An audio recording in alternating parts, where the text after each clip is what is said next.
Tonight we're going to test the theory that infants won't wake up to the sound of a smoke detector. That's my daughter. She's 28 months old. She's a year and 4 months. And there's my youngest daughter. She's a year and 2 months. The smoke detector is right here by the door. We're going to set it off and see if either one of my kids wake up.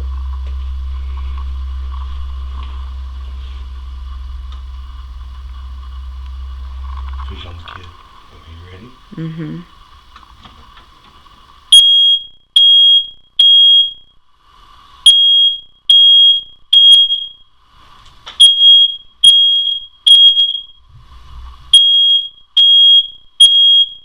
Back over here. Emma woke up.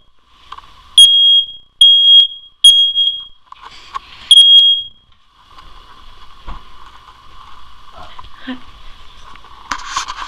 Sorry. Come here. Didn't even flinch.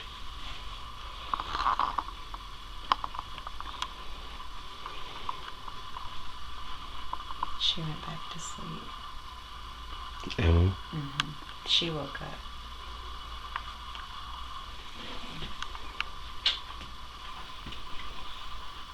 That's scary.